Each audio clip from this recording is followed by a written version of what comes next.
Hi, welcome to NDE TV. I'm Peggy Robinson. Today's guest is Dylan Pulvermacher. And you're coming to us from where? Where are you at? Wisconsin. Wisconsin. Okay. And you had 3 near-death experiences, correct? Yes. Okay. So I'm going to let you take the floor and feel free to start wherever you like and take as long as you like. Okay. When I was young, between the ages of 4 and 6, I had what they call sphenomeningitis, and the inner ear of my right ear was developed upside down, and due to that, spinal fluid had gotten out from a thin membrane that was supposed to be on the bottom, and it was upside down, so it leaked out and bacteria got in, and basically I ran a severely high fever and hallucinated basically to my death in my bedroom as a kid. That was my first near-death experience, and I was between 4 and 6 years old. The exact dates I don't remember anymore because there's a lot of things that's happened in my life. I don't keep track of the exact things like that anymore, but that experience changed my whole perception and reality of life as you can imagine or know it. I was laying in I'll just go back to the night and like what happened and everything like that.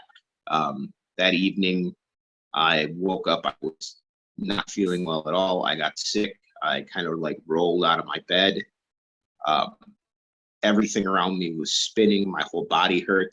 I kind of like crawled across the bedroom trying to get to my parents' room, which was across the hall. And I didn't make it that far. I made it over to the heat register because I was freezing. Or I felt like I was, even though my fever was so high, and just kind of curled into a ball. Dylan, you've lost picture, hon. Oh, there you are. You're back. Okay, go ahead. I'm sorry. I kind of curled into a ball by the heat register, and when I did that, I started to fall asleep. When I started to fall asleep, I felt like a tap on my shoulder, and it was one of what I perceived with my visualized one of my best friends at the time telling me that, hey, it's okay, we know you're not okay, we're gonna go get your mom and dad. And I would like literally watch them walk towards my parents' bedroom, and I started to drift asleep. And then my other best friend at the time was like, hey, you're okay, we know we're gonna greet your parents. And that happened a couple of times until I just like let go. And at the time of letting go, I went from being just tensed and balled from the extreme fever I had to just a peace and serenity, like profoundly. And that's where I met you, like higher self, or would have been Jesus or an angel or my spirit guide. To this day, I'm not quite sure who that was.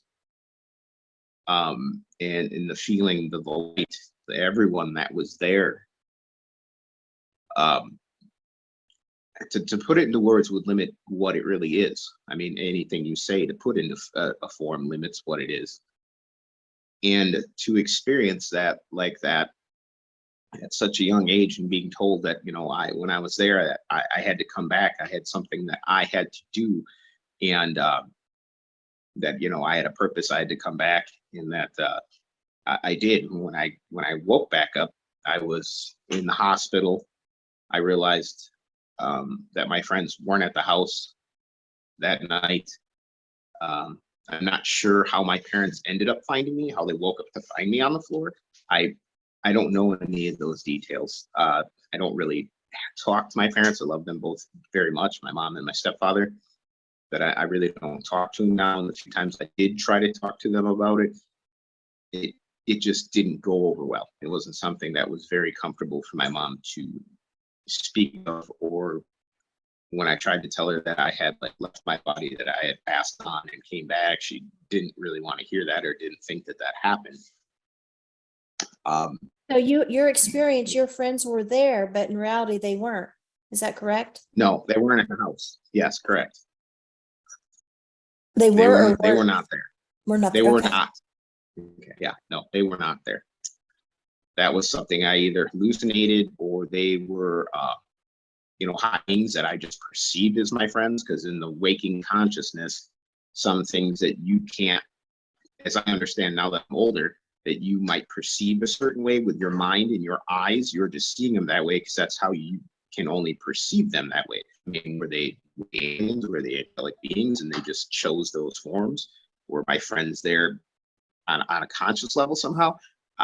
Still don't know those answers. I just know that they were not physically there on that day. We weren't all hanging out or anything like that. And there's no reason, you know, from the miles they live down the road, that all of a sudden at night, while I'm basically dying, they would just be magically in my bedroom letting me know everything was going to be okay. That's not how that happened. That's strange, because I have a strange experience like that too, where the squad was backed up, and there was my brother and his daughter that were there before this thing that happened.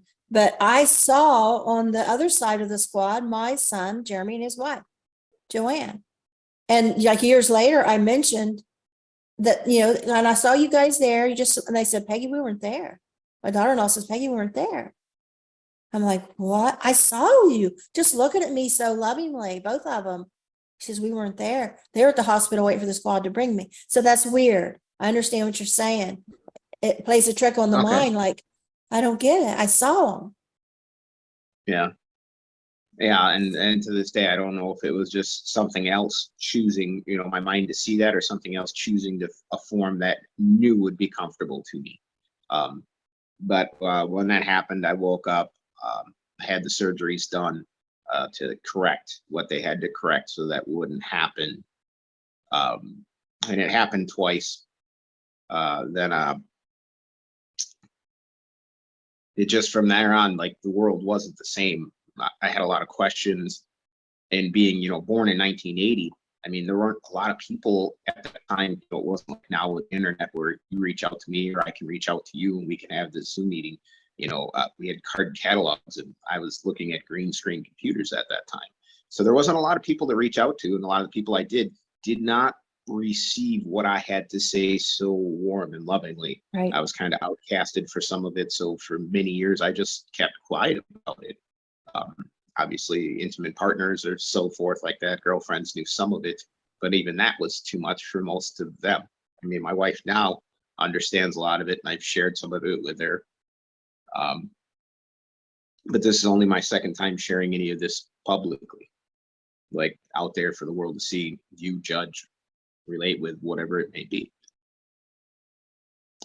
So that experience changed everything. As a young child, then my second near-death experience was when I was on a bicycle.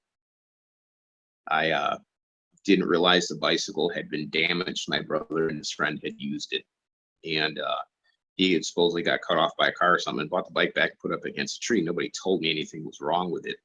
And I went to get on my bicycle to leave because I was having an argument with my family at the time. I think my brother or sister or something, but I was just going to go for a bike ride. I loved my bike.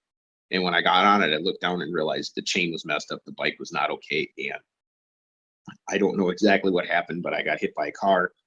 I was injured pretty badly. My neighbor came over and tried to keep me down because I was cut. I was bleeding pretty bad. Went in, I had to go under for surgery. And that time they told me, like, same kind of thing, like, you know, you have to go back. There's something you have to do. And after going back the second time, I was kind of like, I remember feeling like I didn't want to leave. Like the first time, I definitely didn't want to leave, but I had no idea what was going on. And I just trusted the feeling of the voice telling me that you have to go back, you have to do this. And then the second time it happened, it was kind of like, well, I'm back here again. I kind of want to stay here. And they're like, no, you have to go back. I remember just the feeling of like, wow, I've been here twice, but, you know, not being able to comprehend or know what I know now. Like what I know from what I believe is that, you know, this is just an experience, and you go back there when you're done with this. You know, you move on, you move forward. Once you're created, you never cease to exist. I'm just in this body, in this experience at this time. So when I went back the second time, was told the second thing during the the bike accident. Came back out of it, went back to school, and school had like no meaning to me. I remember going to the guidance counselor office because I really didn't care for class and stuff, and I just told them, to their face, you know, I was in elementary school, that I was wasting my time there and that there was something better I could be doing. But being part of the system, as people call it, the matrix now, they were like, no, this is what you have to do. You know, everybody kept trying to put me back into that box. How old were being- you at the bike I accident? think I was between like 9 and 10. I think somewhere right in there. But like, again, dates, I mean, I could have looked it all up and stuff like that to know the exact dates and That's stuff. fine. but I was just curious. yeah, What were your dates. injuries? I didn't have a helmet on, so when I got hit by the car, it folded the bike around the car, and I held onto it with my left hand and pulled it up on the car with me. But my head went through the windshield, and I had lacerations and glass in my head. The sprocket ripped all the skin off my back of my leg down to the muscle. I dislocated my shoulder, and I was just bleeding pretty much from everywhere and had a dislocated shoulder. And it was bruised pretty bad. You know, after he hit me and hit the brakes, I went flying like 100 feet or so from where the car stopped and was laying on the side of the road.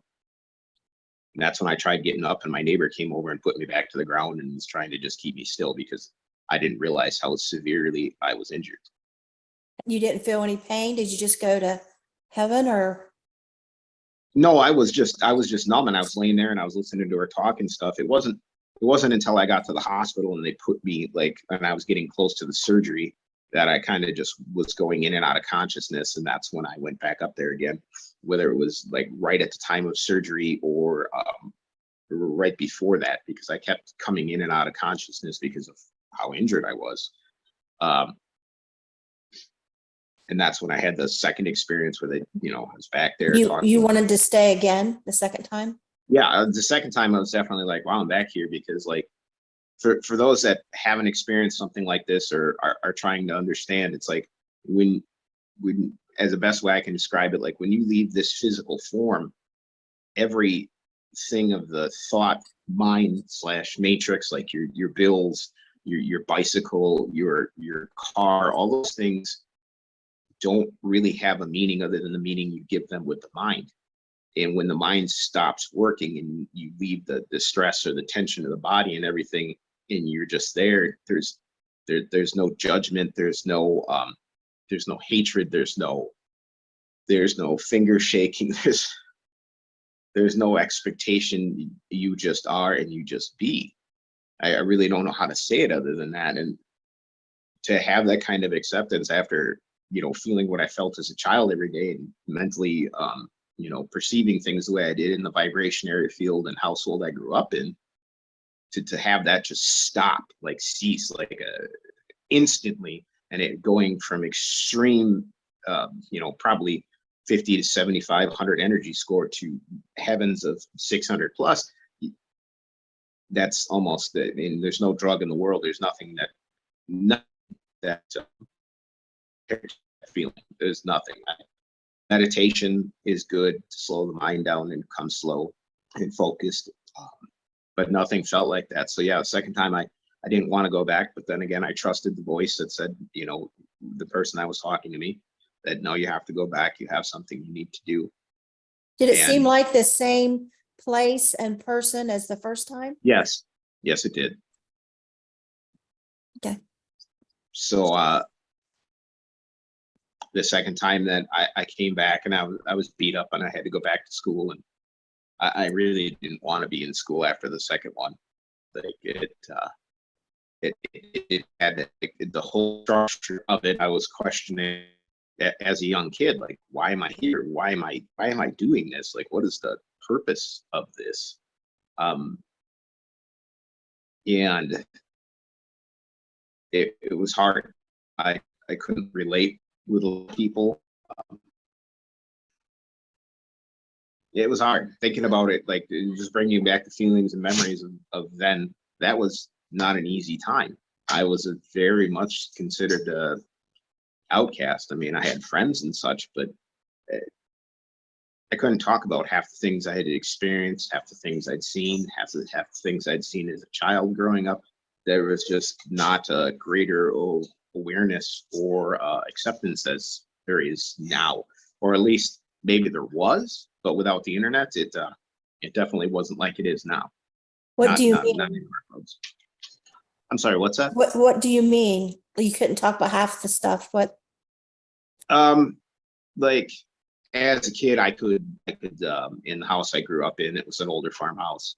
I could see spirits and stuff like that. I always heard and saw things that most people would consider paranormal as a kid. Until just like the last month, I always slept on my left side because of the ear canals made upside down. So I've never been able to hear out of my right ear. And due to that, I always slept on my left ear, because when I would sleep as a child until one certain night, I would always hear voices like overlapping and talking and talking and talking. And one time as a child, I finally just screamed real loud and the voices got quiet. But to make sure I would never hear them, I always slept on my left side with my ear to the pillow. I just did not want to hear any of it anymore. And then it got quiet. My ears still ring if there's something of that nature close or close by. I can feel it with the body proximity. I can feel its energy, but I don't hear it anymore. And until just recently, I finally just started sleeping with my left ear up. And that's, you know, I'm 42 years old now. So Do you feel like that ear is like a spiritual connection, that you hear the other side and you just didn't want to? I did. I had, with everything that happened and all the trauma and everything that happened, I think at the time I was not ready to process or deal with any of that. The house I was growing up in was not very high vibration. I had all the medical trauma and everything I dealt with. After coming back, I really didn't care for school. So every time I would like leave and come back, it's like, wow, there's all that. Okay, now I'm back here in this. Then there was all the things I was seeing and experiencing, and I really didn't have anyone to talk to about it. And it was just, at the time, it was too much. Once you turn it off, though, once you turn those gifts and abilities like off, you say, you know, like the mind shuts them out, whether it's for protection or not ready to accept, you know, it just doesn't flip back on like a switch. At least it hasn't for me all the way yet. With what's happening now, I can definitely say the sense is getting stronger and the feelings are getting stronger as we come closer into ascension. But the third, I'll just let you know, the third time I left and came back, I was 15. I got into a really, really bad accident. I was flight for life. I broke my arm, you know, head trauma, so forth. They had to What fly me happened? home. I got into a van accident. Oh, van. Okay. And I broke my arm pretty bad. I was hurt pretty bad that time. A lot of lacerations and stuff. And that one, I was coming in and out of consciousness and in and out of consciousness. And when I was coming out, I remember I went back up again to sometime either from the time I got there to somewhere in surgery, and was told that, you know, that I had to go back. But like the third time, it was more of like, you know, you have to go back, but like I felt like there was a choice, or I was told there was a choice whether I could go or stay. And part of me wanted to go back because it had been so many times of like, you know, you've been to this threshold and back, but like, why do I keep going back? Like, what is this? But yet then again, I'm still young, and you have to understand that growing up as a child and stuff, there wasn't a lot of people to talk to or anything. So things were difficult. But I did come back, and when I was waking up from what would have been the surgery, when they were wheeling me from the operating room, from putting my arm back together and everything like that, I'm very grateful they did. There was this guy that was on the right-hand side of me, and he was very insistent that I tell someone something. And I just rolled out of surgery. My eyes were closed. I was asleep. And he was very, very insistent. And what I said to this day, I don't remember the exact words, because I was, from my understanding now, between non-manifested with anesthesia and so forth from surgery. And he was like, just tell this person this, tell this person this. So I woke up, looked right, there were 3 people pushing the gurney, woke up, looked to the right, said what I had to say to this lady. All of them let go of the gurney. She busted out crying and left.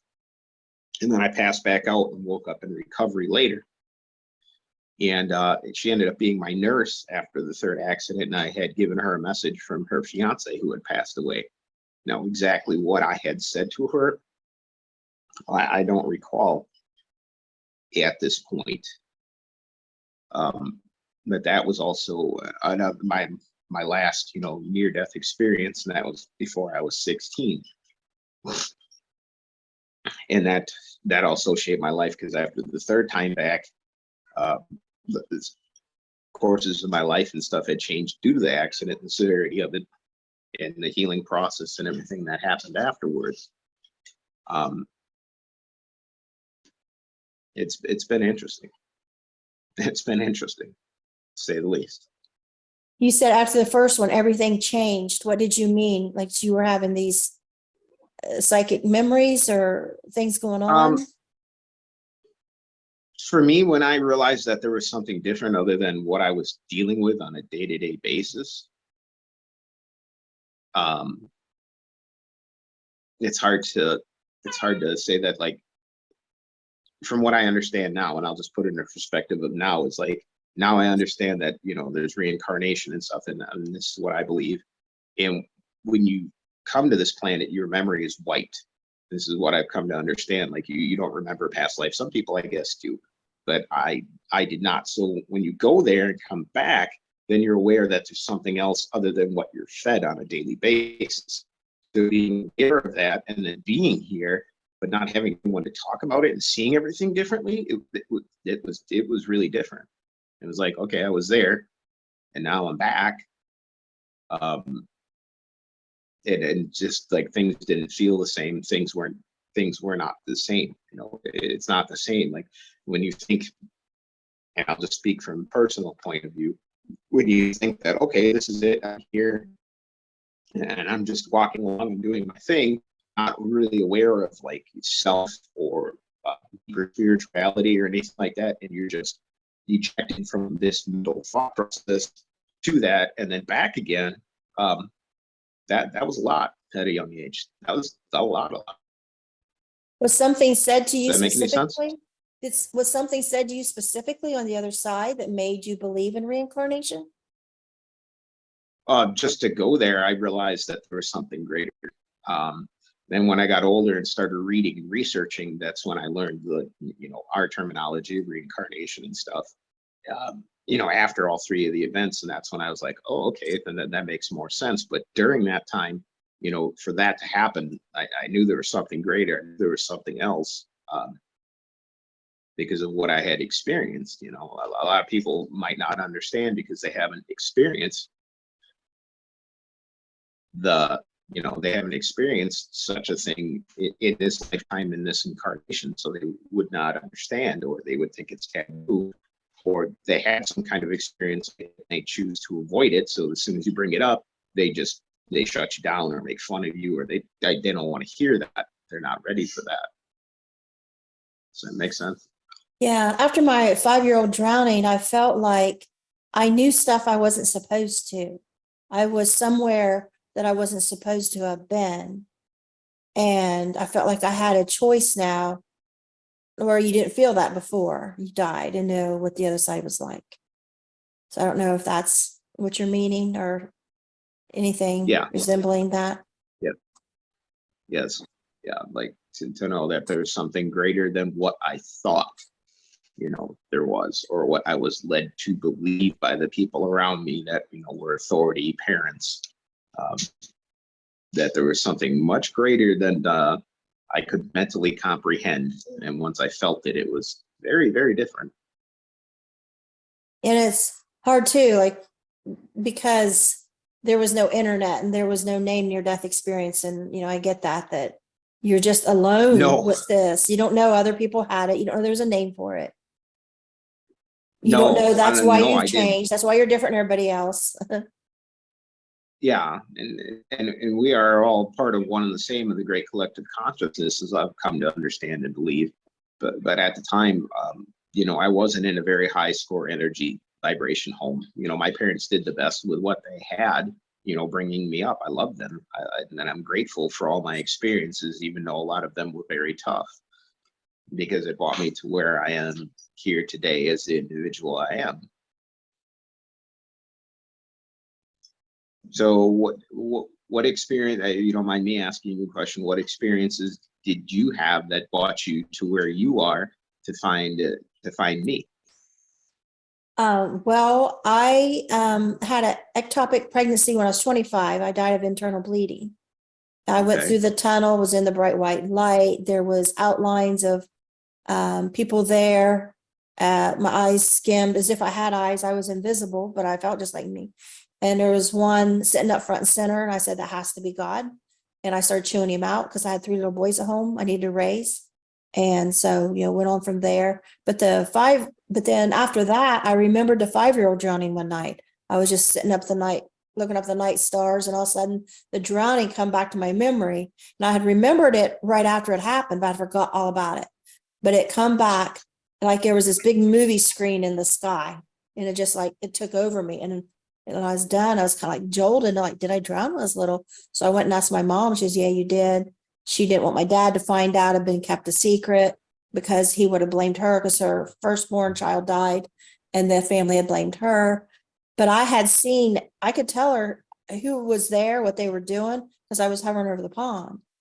And I could see that because me and my brother went down swimming, and I was watching my mom. They weren't coming down the board, and I went out. My brother took my board, and that's when I drowned. And so I'm hovering over the pond, and later I see my mom and sister were now there. They were sitting on the bed sheet. I could tell exactly where, from the pond they were sitting and what they were doing. And then I see my brother still doing laps. So I thought they didn't even know I died. And my mom said, when she realized I wasn't there, because when she come down, she assumed I was swimming like my brother was. I could only dog paddle. And he was doing laps, and she says, where's Peggy? And she says, go back to where you saw her last and get her. So he kept diving down where he saw me last, is when he took the board, and I drowned. And so next thing I know, I'm being carried over his shoulder, and I'm throwing up water. And so my mom and sister go on up. They see, he's carrying my dead body, and he says, can I put her down now? So I'm throwing water down his back. And then they all go up to the house. Like, she has a big sigh of relief, but they were all whispering up towards the house. My brother sent me down the road and took off to the house, and I'm left there with this whole knowledge at 5 years old of everything. I was just this ghost kid. I was flying up down the highway. I was trying to play with kids in the yard. I was trying to talk to boys that was walking down the highway. I went into this house, and I believe they were ghosts. There was these old people sitting around, opened up the door, and I said, where can I find kids to play with? And they said, try graveyards. I mean, I was just out here being this ghost. But before that, when I first hovered, I thought, well, I could hover. I suppose I could fly. I start doing things. And I heard a female voice say, no, don't. If they find you soon, you might go back. And I thought, go back. That's not how death works. Like, rolling my eyes at 5 years old, thinking I know all about death. That's not how death works. You don't go back. I laugh at that now, but that, the other side knows stuff we don't know. There's intelligence on the other side. And I think that gets overlooked.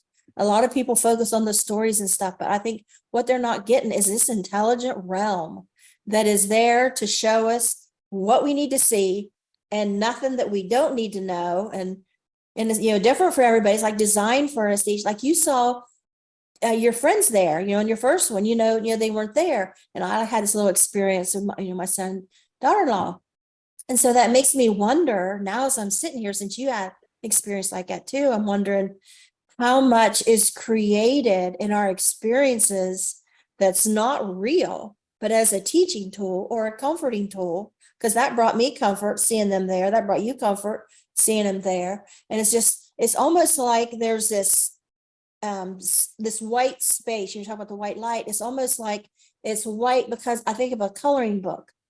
And then you put the characters in it to teach this person this story. You add in, say people, if they say they went to hell and they were bitten and they were, molested or raped or they whatever, they call for Jesus. It just seems like it's all a play. It's all a movie that they can create. And, I say people think that the Bible and Jesus, God, all that, it's so old fashioned, but I'm thinking you don't realize if you stop and really think about what we're saying in our experiences, this is so high tech. It's like, I don't have the ability right now to just click my fingers and show you my whole droning experience. But that's what I saw in the sky. It just opened up this big movie theater and I just saw the whole memory from front to back. But yet we can see things, obviously, that aren't correct.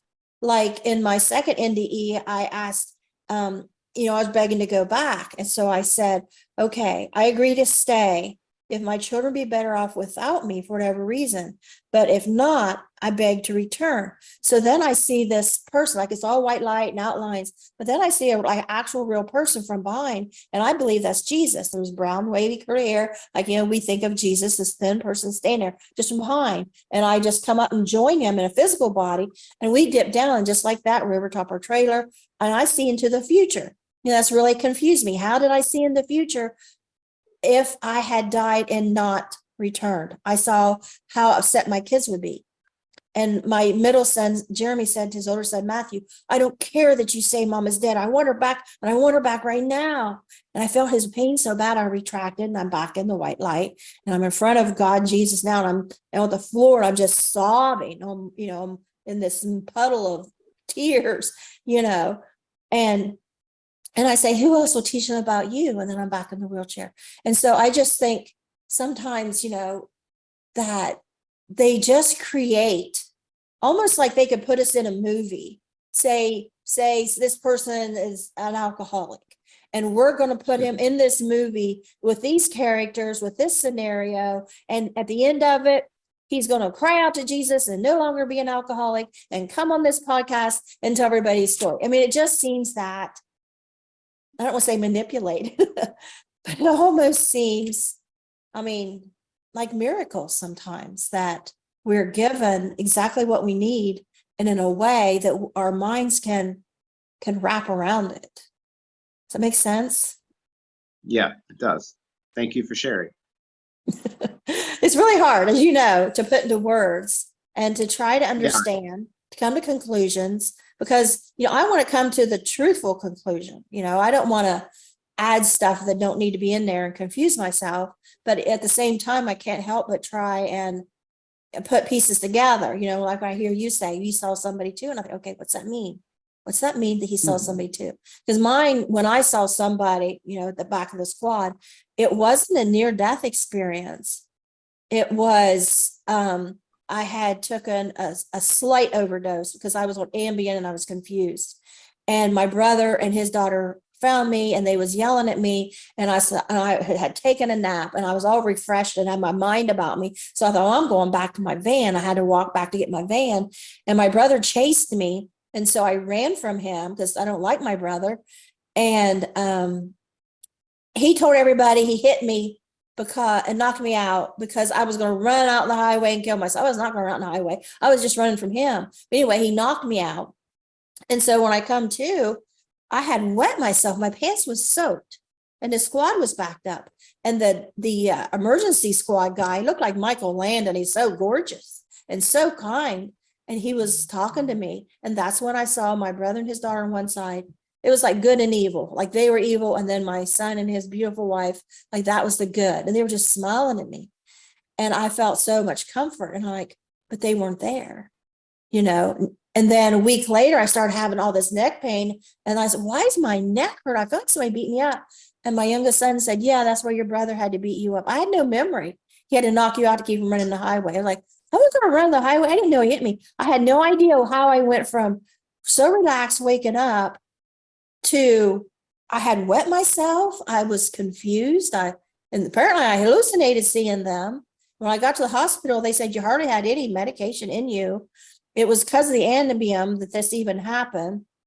And so I wasn't like sent to a psych unit, like his protocol. They said, you're fine. It was just this Ambien just had me confused. But so I don't know.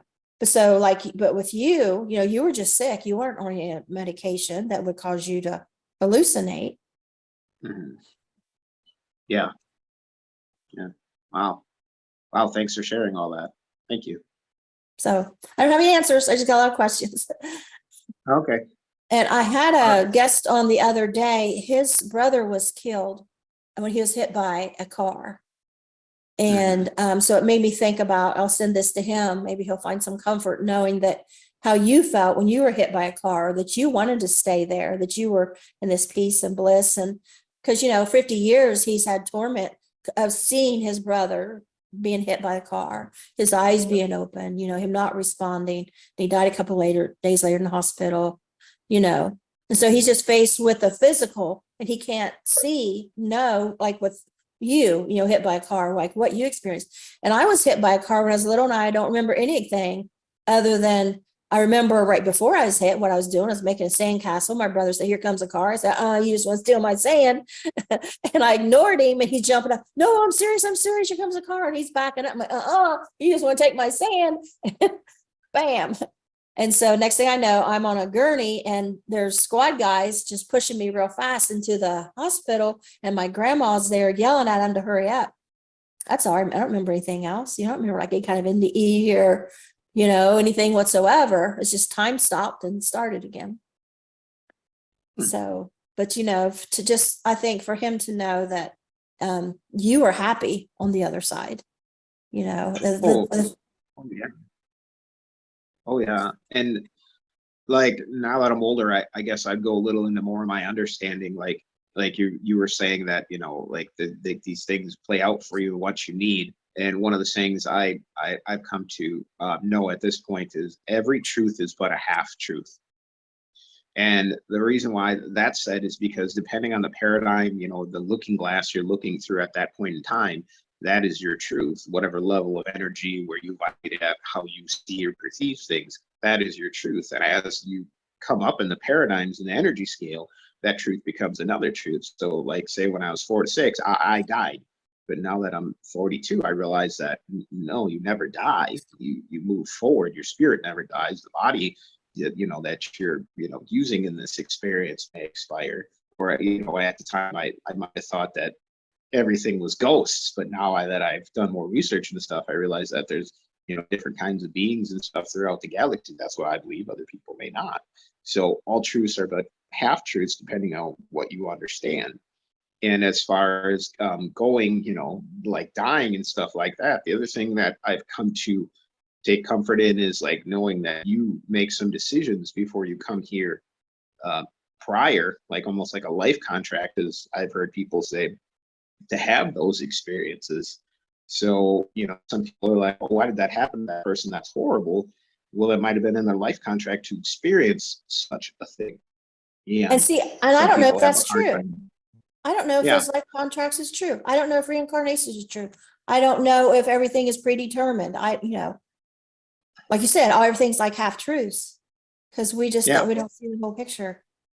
Yeah, and that's what was said, and that brought me some comfort too, because you might look at a person in a lower vibration and say, "Well, you're lying," and it's like, are they really lying, or are they telling the truth from how they perceive it, where they are? It's just kind of one of those things that's like, and it helped me grow as a man to understand like how to not pass judgment on people, because it's like that's where they resonate at, that's where they're vibrating at, that's what they understand is their truth. It doesn't mean that it's the whole truth. To try to understand the whole truth in this experience, I probably is part of the objective and goal, I guess you would say, is to have the experience and come back to a greater understanding of what is. That makes me think of something I've been hashing around my brain lately. Is 20 years ago, we took our adopted kids to counseling, and I was like, wow, this is the best place I've ever been to. Like, we're finally getting some help for these kids. Like, they finally get it. Like, how are you guys so different than everybody else? And she says, well, I can't remember exact words, but they are like, had done a bunch of studies, and they did these like pilot trials on trying different things. And this place like won some award for like being the best in the country.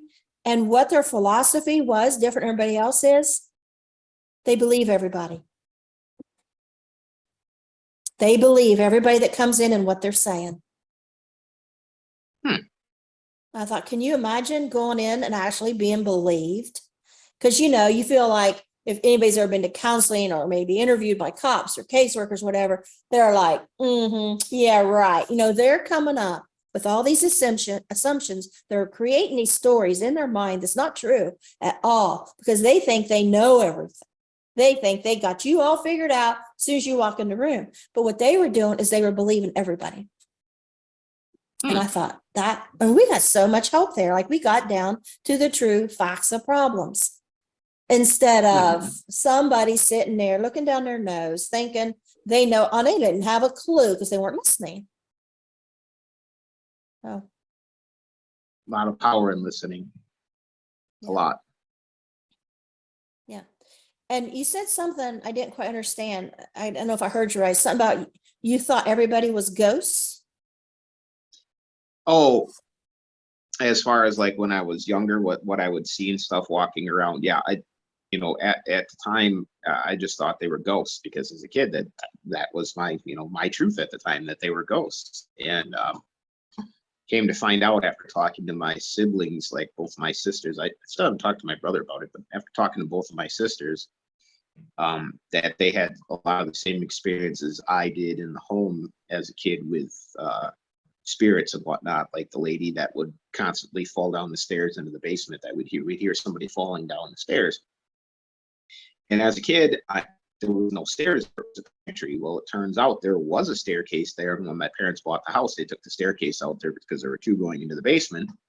And you could still see like the tread, because it was fieldstone basement. You could still see where the treads were on the wall from coal burning furnace in the basement for many, many years, because it was old limestone walls. So we'd hear that. And then my sisters were like, both like, yeah, we both heard that. Or there was this car, and this is probably one of my most vivid memories. Like, so the lady that would always be in the attic anytime as a child, I'd look up and she'd be looking out the window at me at night. And sometimes it was storming dark. I would hear like it was either like a 50s Plymouth or Cadillac with the fins. And it would just rumble slowly down the driveway and go and park in the same place all the time. And I remember I'd tell my mom, like as a kid, like, Mom, there's a car in the driveway. She'd be like, no, there's not. No, there's not.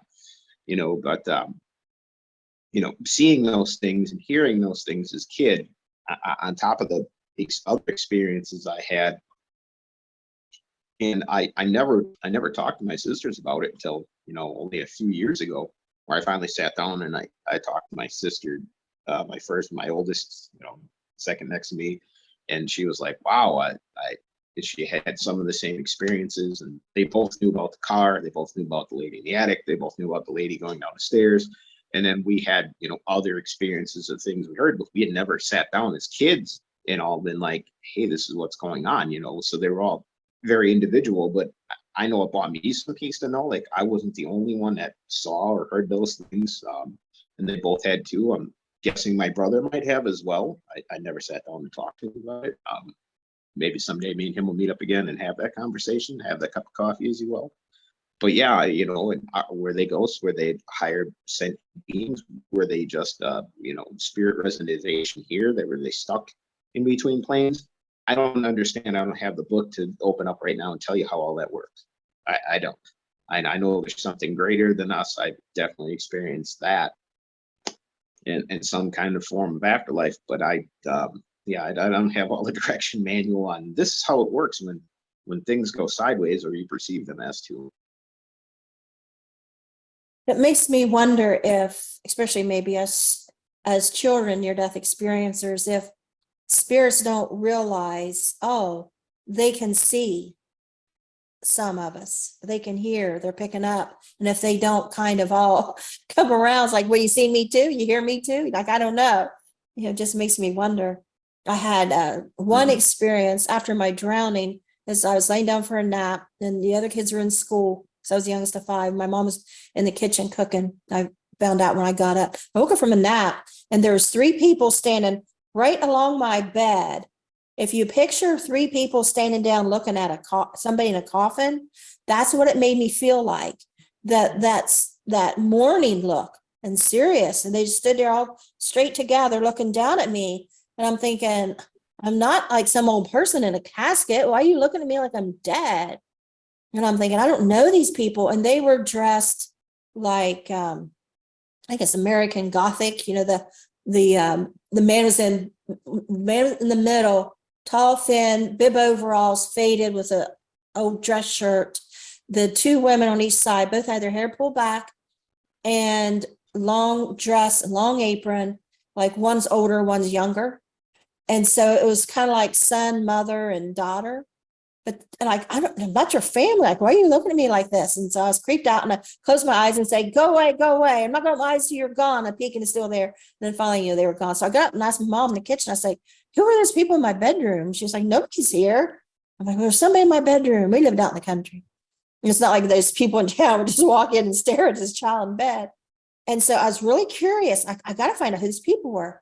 And my mom said, well, the only people I know that fit that description is the people a couple houses up on the hill where we lived. And she says they have like no running water, no electricity.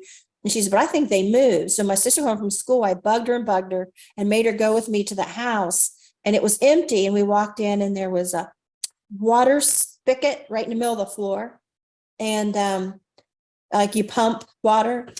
So I don't know, like, were they real? Were they spirits? Like, why this happen? And I think, or it happened right after the drowning. Weird things happen for a while, spiritual things after the drowning, and then it quit. Like after my second NDE, spiritual things started happening after that.